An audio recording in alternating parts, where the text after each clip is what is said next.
Hi everyone and welcome back to the Fostering Southwest podcast. So today we are on the road again, somewhere a little different. We're in Gloucester. We are in Gloucester, so we are meeting some of our different local councils, which is really good fun. So this is podcast episode number 17 and we are celebrating Foster Care Fortnight. So Foster Care Fortnight this year is all about This is Fostering. So we have used that as a way of coming out on the road and meeting some different foster carers, giving lots of different perspectives to us. So I'm going to hand over to our guest for today that's going to introduce herself and tell us... First guest today. Yes, and tell us a little bit about herself and her journey in fostering so far. Hi, so my name is Jacqueline Greeno. I've been a foster carer for about 8 or 9 years. Started out, I've been a teacher for about a very long time, 38 years, something like that, very long. I basically was looking sort of at a certain age in life where you actually think, you know what, I want to try something different. And I got into fostering, haven't looked back since really. I've fostered about... I think we worked it out the other day, about 28 teenagers. Amazing. In different sort of ways, long-term, short-term, EDT, all that sort of thing. And then a little youngster who I had from being a newborn baby, who's still with me and is now permanent. Amazing. So, which is brilliant. And then I've got a teenager who's been with me for about 5 years and who's now staying put because she's now 18. And I've got a 15-year-old who's with me at the moment as well, who only came about 2 weeks ago on a sort of an emergency placement. And she's still with me at the moment and looks like she might be staying a while. So I've got the three. Busy house. Very busy. And I've got 4 birth children of my own and a dog. And 3 chickens. You like things busy. I do. Yes. Lovely. So we've known each other for a couple of years, and I think other than giving me constant grief about football, Yes. you told me a really lovely story, which I deserve, completely fair enough. You told me a really lovely story about what made you get into fostering when you were a teacher. Do you want to share that with the... Yeah, so I think all along I've always worked in alternative provision. I started out in mainstream and then I sort of went into the alternative provision area, which is used to be called pupil referral units, but it's now special schools. And I think all along I was sort of teaching young people that have been excluded from school for all sorts of reasons. I'm by trade, I'm a maths and science teacher, and day after day I was sort of, plodding along, trying to get them to do their maths and their science. But all along I was just thinking, you know what, some of these kids, they're coming to me and they've had a really bad evening, weekend, whatever, and they're just not in the right frame of mind to be doing fractions and decimals, And I was just always so much more interested in the whole young person and where they were at and how they were feeling and all the sort of pastoral stuff that I didn't really have time for, if I'm honest, because I was, had to get through this curriculum. Gradually, more and more, I sort of drifted away into thinking, I want to try something different. I want to, branch out and funnily enough, I had a TA that was working with me and he was a foster carer. So I used to talk to him a lot about it and ask loads of questions and more, I was just fascinated by his journey. And he sort of just, I think sometimes somebody plants a little seed in your head and it sits there and it takes a while and it sort of grows and grows. And it took me, this is the funny bit, it took me 10 years. Amazing. Yeah, long time. And I regret that. That's the only bit I regret. I should have done it earlier. Yeah, and then I just thought, I think sometimes you have to take a leap of faith and just go for it. And I did. And I've not regretted it.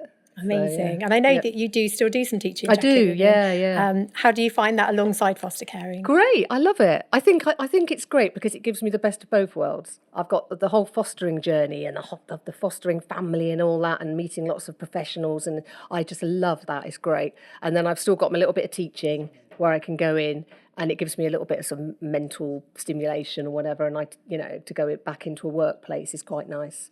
Meeting, being with other teachers and things like that and young people. And so, I really feel I'm very lucky. I've got both. Lovely. And it's nice having that balance because sometimes people think, I can't become a foster carer because I do have a career already. And it's actually finding that balance and, making it work for you. And there are those flexible options as you talked about before. You can always make it work. I mean, my husband's a teacher as well. So he was sort of working full time.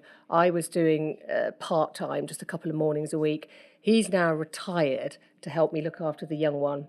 And so he's and we're both sort of juggling, doing a little bit of supply and stuff like that. So you can absolutely make it work. I think it's interesting you mentioned there about you waited to start. That's a really common thing. We hear that loads of people are inquiring, or actually maybe now's not the right time, but next year. But I think a lot of people look for this perfect time to become a foster carer, and actually there really isn't one. No. I think it really is just find out a little bit more, see where you are on the journey, and make sure it's right for you, your family, your situation, and then definitely. No, you've got to sort of find out information. You've got to go and do some research, do information sessions, and I think that I've always said I think the best thing is talk to other foster carers. They're the ones to talk to. And do it when it's right for you, definitely. But don't be scared. I think people sort of put it off because they're very apprehensive, because they think, I guess you can hear the negatives a lot and think, oh no, but actually, I mean, okay, there are challenges, I won't lie. There are times when it can be tricky, but then there's a huge load of positives as well. It's the best thing I've ever done. I don't regret it for a minute. There's obviously lots of support as well during those challenging times. Is there anything you could share with us of your journey and where you have had that support? Yeah, well, I mean, my supervising social worker is brilliant. I'm one of very, very lucky in that I think I've had the same one for, about probably most of the time, about 7 years. Amazing. So she's still with me, which is lovely. I always think we're just sort of growing old together, And I say to her, if you go, I go. You know what I mean? We're sort of like a little team, which is really nice. And the children's social workers as well. I mean, they're lovely, really brilliant people. I've met some lovely social workers along the way. And then support workers, great. I think the thing about fostering is everybody I meet in every capacity, from mental health people, support workers, even the police, at times. Everybody's just so lovely, and all they want to do is support the children and do the best that they can. Yeah, and that's something we talk about a lot, that team around the child. And nobody does it alone, and you're not expected to do it alone. Not at all. And if you have any worries, any problems, there's always somebody at the end of a phone that you can ring and speak to for advice. So it's good. So obviously earlier you mentioned all the different types of fostering you've been supporting, different age groups. Can you share a little bit about what your family life looks like, kind of with all those different age groups in one household? Yeah, well funnily enough, it actually works really well. Like I say, I've got 18, 15 and 4. And on paper you might think, oh, that's a bit of a strange sort of, but I span the range. It's brilliant. And actually I think what's lovely, the 18-year-old will look after the who may or may not be in the room. Sorry, a little glance to the left there. But she's been brilliant in helping me with the 4-year-old, and the same with the 15-year-old at the moment. You can see it's really lovely for them because it brings out their really nurturing side, which is so sweet. I don't even have to ask. And many a time I come in and my 18-year-old is swinging the 4-year-old around the room, Safely, we'll add. Safely. For the record, yeah. And the 4-year-old loves it, and they're playing together and stuff like that, and that's really, really nice. Really lovely. And I think it's for the 15-year-old this morning, in the week, the 4-year-old's been like knocking on her door and shouting, "Get up!" and all this, and it's quite cute. And it just really works. I actually think having a bit of an age range is very nice. I think it works, works really nicely. I think what it does, and I think having the opportunity to sort of grow those safe connections with other people, doesn't it? Because I think when someone might go into foster care, they might have not a great experience with building trust, building those connections, but actually sort of knowing you and your husband are a safe space, and actually then the people coming in to join your family as well and be part of that normal family unit. They see it, don't they? They come, and no matter how sort of withdrawn and nervous they are, they come into our house, which is quite sort of colourful and slightly quirky, and like I said, we've got chickens running around and all sorts going on, and they can sort of see, this is a slightly quirky household, but actually, and they can sort of feel at ease, I think, quite quickly. Especially when you've got a 4-year-old running around and you've got, constant sort of like Peppa Pig playing in the background, Sometimes you need that going on, the normality of things to actually make people feel safe and ready to relax. And that's what it is. I think that's what struck me the most when having conversations with people like yourself. I think people think of fostering as this big thing out there. Actually, it's just creating a normal family environment for maybe those who haven't had it before. You just do your thing. Yeah. You just carry on and do your thing. And that's the best way you can be. And I think young people will feel that sort of, it's actually quite chill, quite relaxed. They can be themselves. There's no pressure on anybody to be in a certain way or, eat a certain food or anything like that. It's you've got to just go with the flow. No, I love it. So thinking back to the start of your journey then again, so you obviously, when you took the plunge to become a foster carer. What made you decide to go local council rather than any other options? I didn't even think, to be honest, about any other options. I just straight away just thought, oh yeah, county council, Gloucestershire County Council. I think back, what was it, so 9 years ago, I suppose social media wasn't quite as strong as it is now. So I don't think I was even particularly aware of the agencies.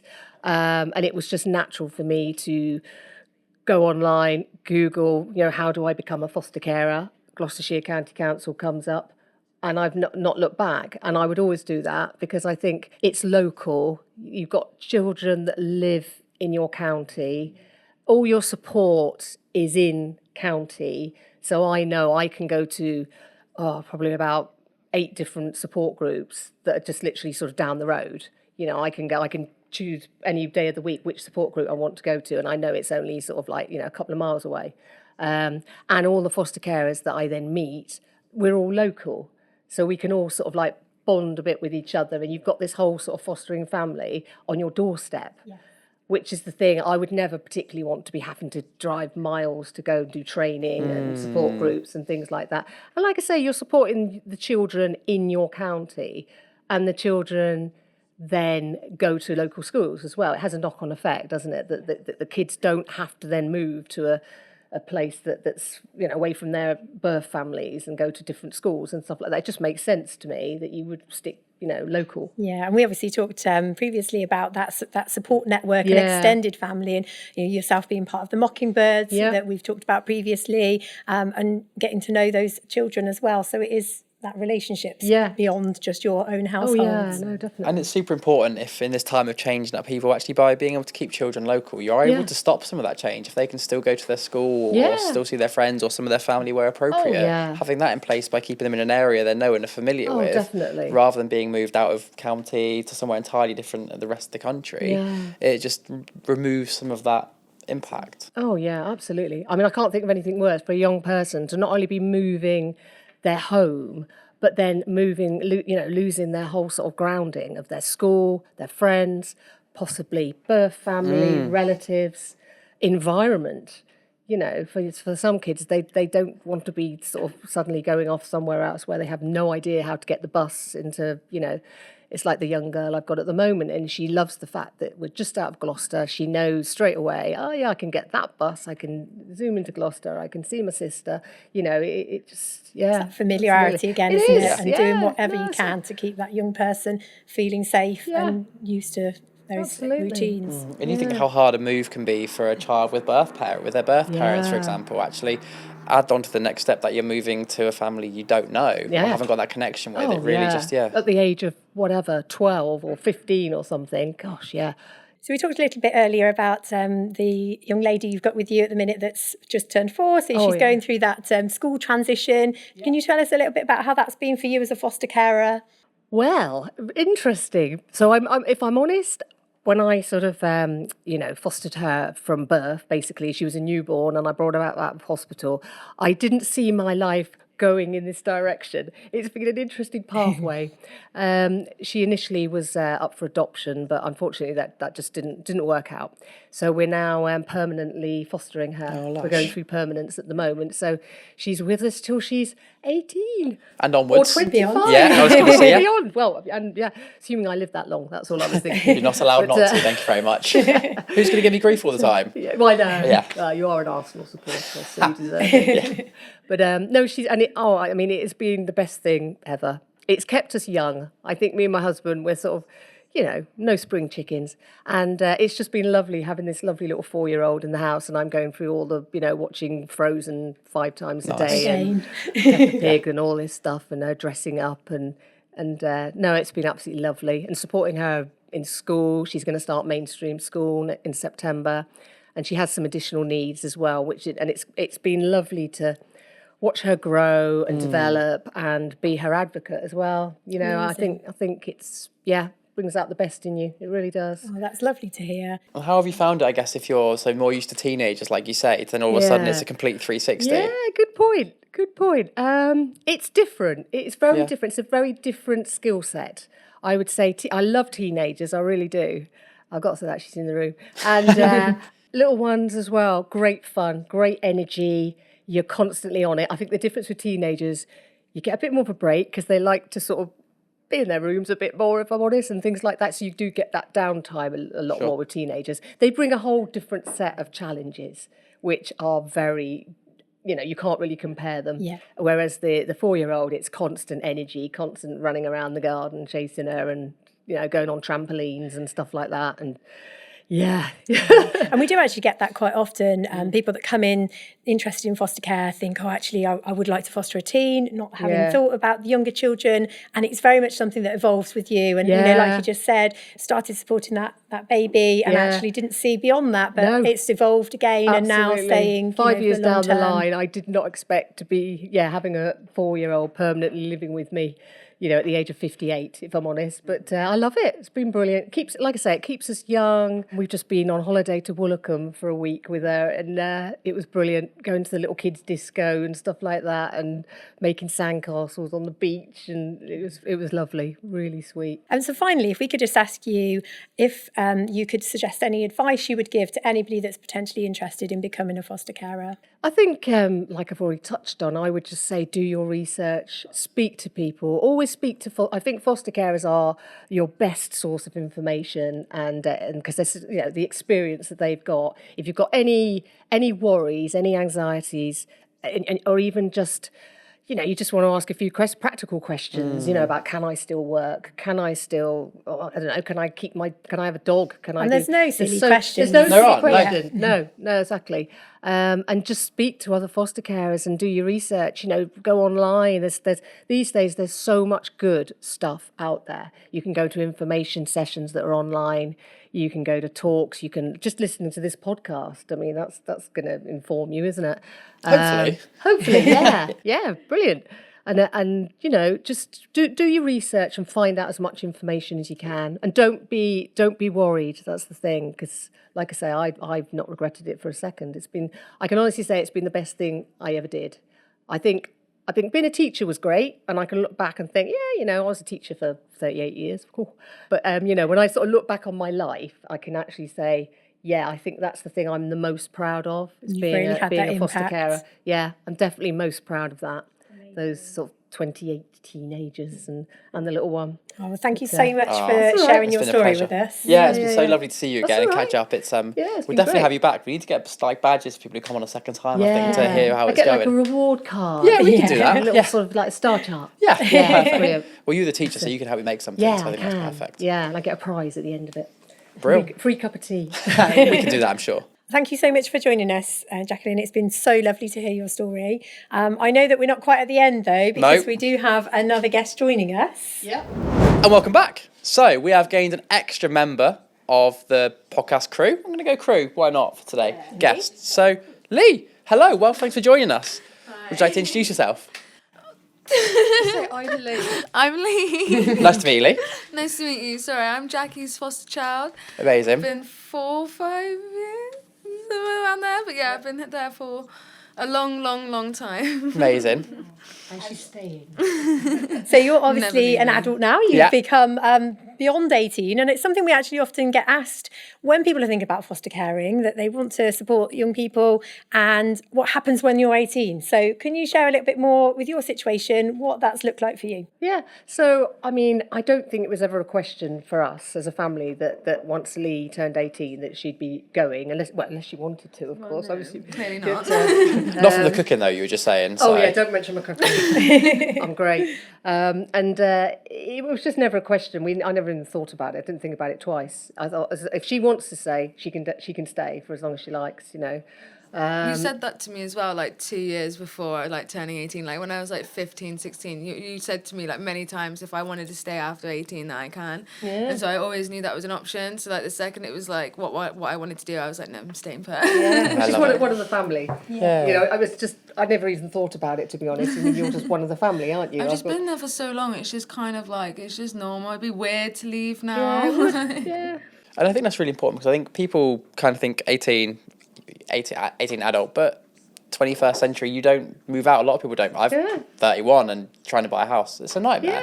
So actually, you still need that support. You don't just all of a sudden become... You don't suddenly change at 17 and 11 months. You don't suddenly sort of become an adult, do you? And know everything and everything, you know, all your bits are in order and stuff like that. It doesn't work like that. You know, emotionally... I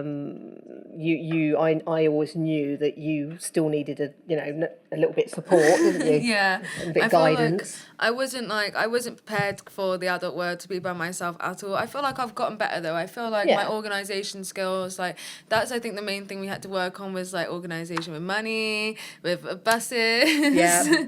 Like, you know, for like today, for example. Yeah, getting here on time. Yeah, you're right. I was only like a few few minutes late. You made it. Yeah. But that's the thing, you know, actually sometimes when you start to transition into that adult stage of your life, there is so much more to navigate, and actually having that support for somebody that can advocate for things and help you with learning those things, because we all have to do that, and I'm still learning some things.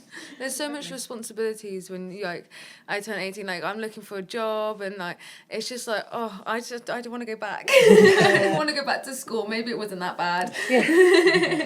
No, it's funny, isn't it? You sort of always think when you're in school, like, adult, great, can't wait, and then other way around. Maybe I was wrong. No, literally, I'd rather go back to school.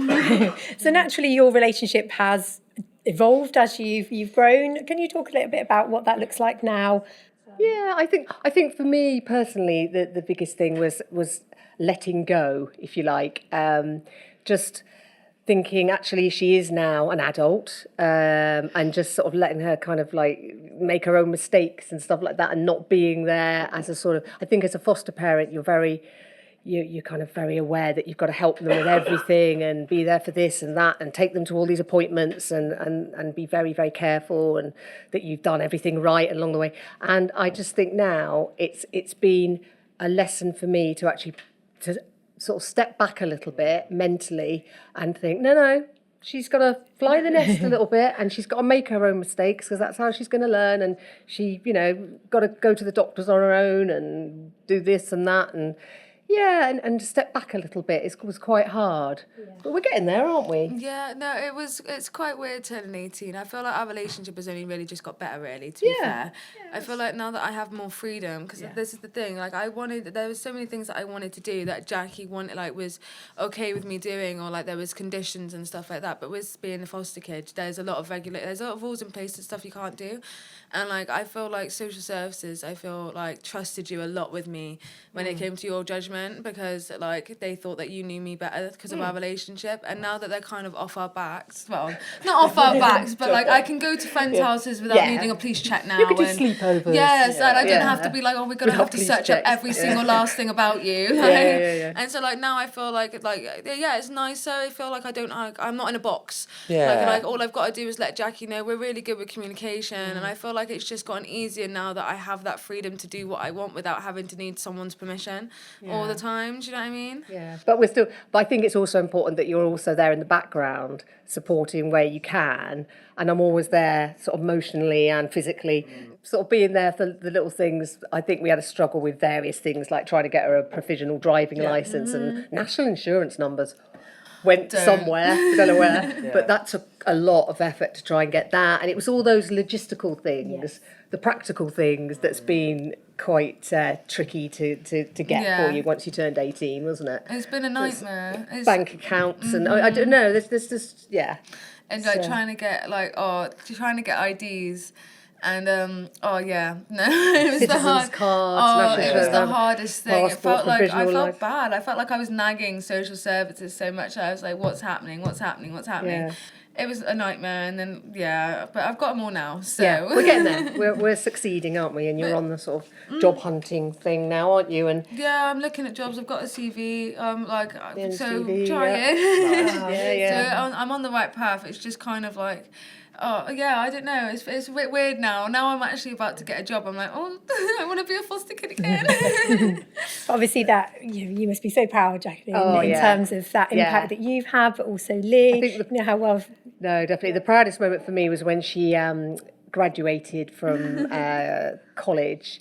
did a level 2 general sport, didn't you? And went up on the stage, and it was Martin Clunes giving out the awards, which I had to tell her Martin Clunes, trying to explain who he was. Men behaving you were badly excited, that's okay. I was very excited, yeah. Oh no, she told me, she was like, I was Martin Clunes, I was like, who? And she was like, Doctor something, and I was like, don't know. And goes, from Nativity. I went, oh my God! Loads of things we had to go through and look and it it was Nativity, and Nativity 3, and I was like, oh my God, Men behaving badly, my generation. Nice. But to be in this massive hall with, it must have been 500 people, wasn't it? Huge. So many. And I was on this balcony looking down, and I was watching you toddling along and doing this little circuit and queuing up with about 100 young people. Yeah, for my and class. And then going across the stage, I was like, in my purple dress. Nice. And it's being that person, isn't it? Yeah. I just think I was actually those little really moments proud. that are so big and all that journey that's come before. Yeah, to go from where you were when you came to me, the person that you were then, to watching you go up on that stage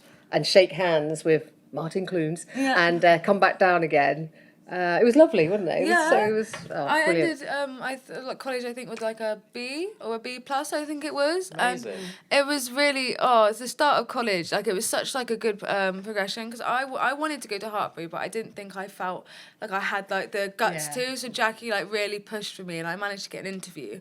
And like Jackie, I remember I was sat there and I was talking, like, it wasn't an interview, but like to get into the college, and like I remember I was talking and Jackie looked like she was about to cry. She was like, you just did so well. I love it. I literally cried my eyes out. I was so proud. It was a telephone interview, wasn't it? And I was in the background, sort of like, woo. But I got in. Well done. Yeah, and you can see like your guys' relationship. It really comes through sort of in the chat before this, and now you guys together. It's so lovely to see. Actually, we've had some great moments together, haven't we? Yeah, climbed a mountain. I was just about to say that. Oh, you're the famous, Yes, that's me. And I was told not to complain the whole time. Jackie was like, I was like, I'm not going to complain. She was like, okay, because I complain about everything. Walking up the stairs, I complain at least 20 times. And we got to like this like rocky part, and Jackie's going, for God's sake, why do we have to do this? And I'm going, this is a great time. I had a mini meltdown. So I was clinging to this rock face. And I do get a bit of vertigo, I must admit. So I'm there, and I thought it was so funny to see the switch in our roles, because I go from being the one that's constantly sort of saying, "Oh, just do this, try that, do," and encouraging her all the time, to suddenly being terrified, clinging onto a rock face, absolutely didn't know what to do with myself, and she ran up this rock face like a mountain goat. I looked to my side and I saw her like I say, a mountain goat, like that, with a can in her hand, and she gets to the top, and I'm like, oh, and then she was hanging over the side, going, "Go on, Jack, just put that hand there, that foot there," and I'm going. She was holding on to it, just going, "John, you didn't tell me this was happening. You didn't tell me this was happening." She's going, "I don't like this. You told me." I'm like, "Oh, it was so funny." I'm at the top going, "Jackie, just put your hand there. Put your hand there. I'm slipping. I'm slipping." Oh, it's so funny. And I thought, what? It was a lovely sort of like metaphor, if you like, of like the switch in our relationship. Yeah. That she was at the top looking down, encouraging me Amazing. to get up the top. Thank you so much, both of all you. right. It's been delightful to have you both together. I'm excited to hear about the rest of your journey and what's next, and get you guys back on. Yeah, we'd love that. We do talk quite a lot. That's the only thing. Oh my Kat, God, you're you can never perfect. get rid of us. We do. No, it's been amazing. So thank you so much. Okay. And Abby, so we've got our next guest joining us shortly. We have indeed. Brill, we'll be right back. Welcome back. Again, to join us in Gloucester today. We have another foster care joining us for the second part of this podcast. Hello, Sarah. Tell us a bit about yourself and the type of fostering that you do. Yeah, I am Sarah. I've been fostering for just over 6 years. I'm the main carer, so I'm at home most of the time. My husband works full-time outside of the home, and we've got 3 children. We've got 3 birth children who are 10, 12 and 14. And there's Agatha, who's down here beside me, the greyhound, pet greyhound. We'll get a picture of Agatha in a minute, don't and worry. sometimes people think, oh, you can't foster if you've got pets, and obviously very much you can. You can. And Aggie is very much part of that journey, and I imagine being very therapeutic for some children as well in your care. Yeah. We foster babies and young infants, so newborn babies straight from hospital up to about 2 or 3 is the oldest that we've had. We're short-term carers, so that means they stay for us generally anything from a couple of weeks up until the longest has been 13, 14 months. And being little, the majority of the ones we've looked after have gone on to adoption, so we've supported the transition to adoption. Amazing. Go on, no, you go first. And can you tell us a little bit more about what that transition into adoption is like for you and what your role as a foster carer has been in that process? Yeah, it's quite an intense time. And once the children are linked to adopters, the actual introduction stage takes about 4 to 5 weeks. We work together with Adoption West and they prepare a transition plan. It's very gradual, so the adopter or adopters come and meet the child, but just observe their routines and get to know them a little bit first. And then the time is built up and they gradually take over caregiving tasks and spend more time in our house with us. And then the tables turn and I start taking the child to their new home.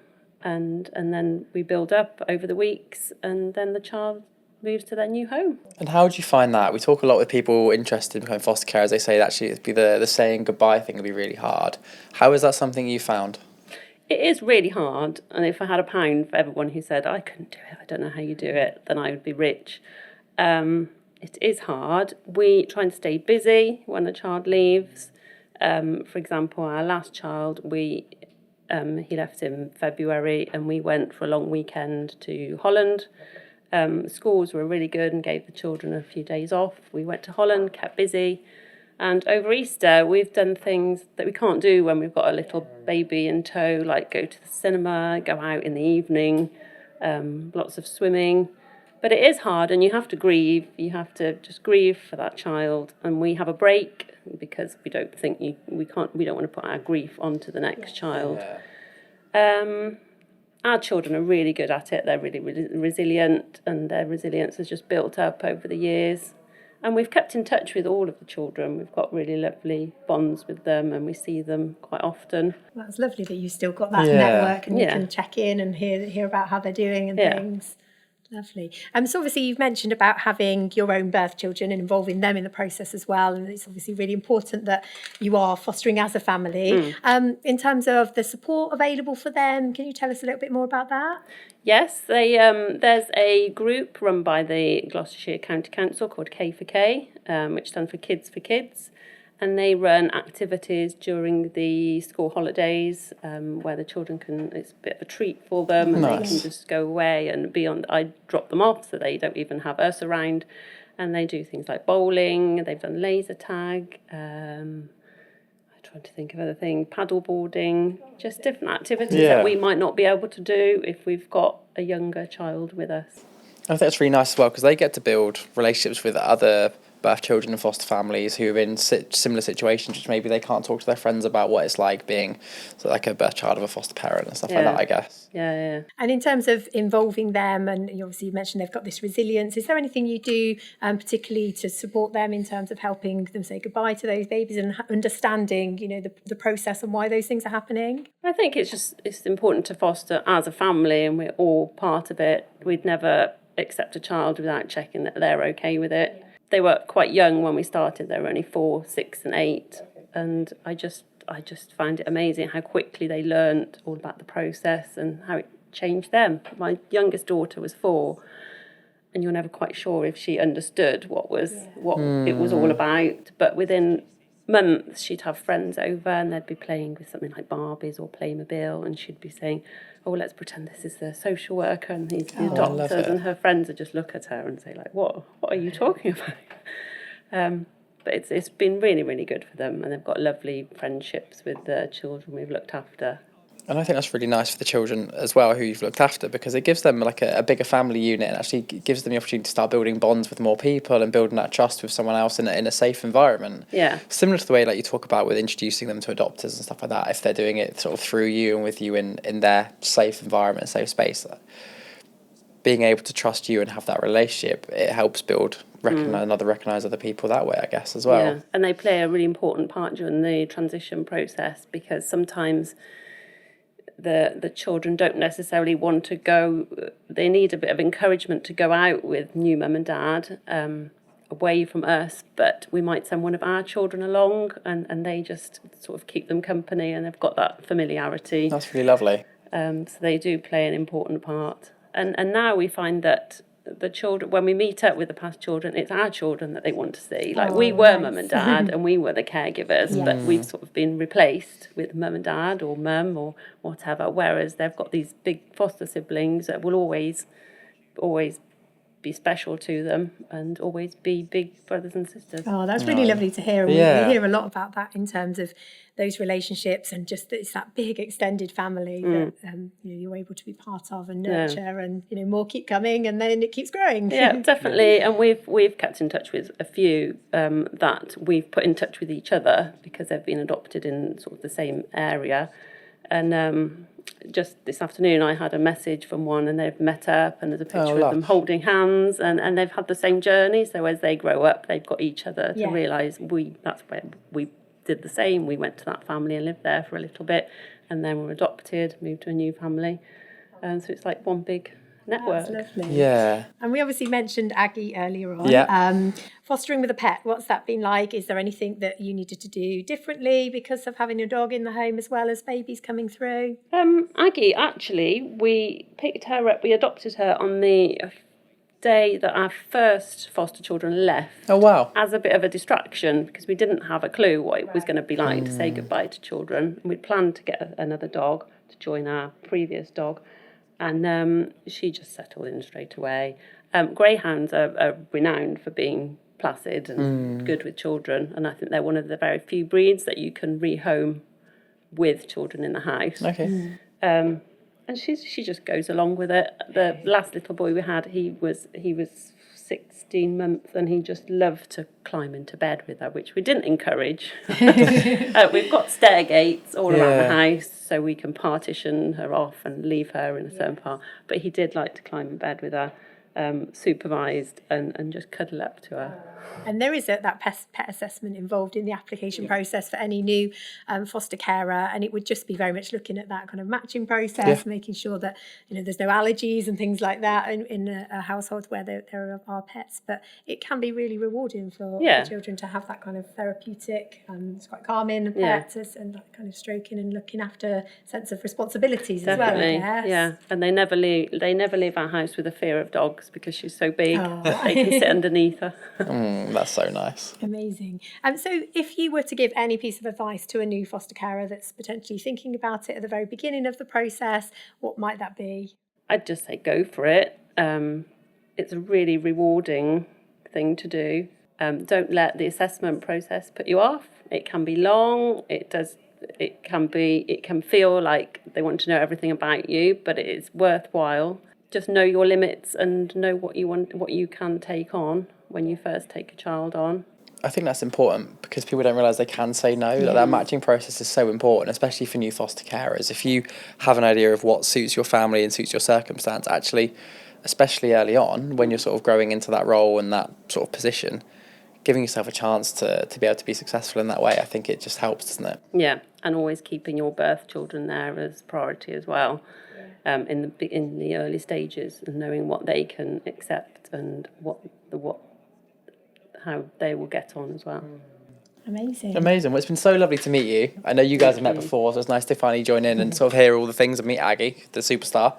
And thank you, I guess, for our road trip today. It's been lovely, isn't it? Yeah, it's been lovely to come out and come to Gloucester and hear from very different experiences of fostering. We had extreme older age earlier with 18-year-olds, and then now back to the babies. So it's obviously a range and lots of different experience. So it's been lovely to hear more about it. Brilliant. And thank you for tuning in, and thank you for hosting with me. Thank you. See you again next time.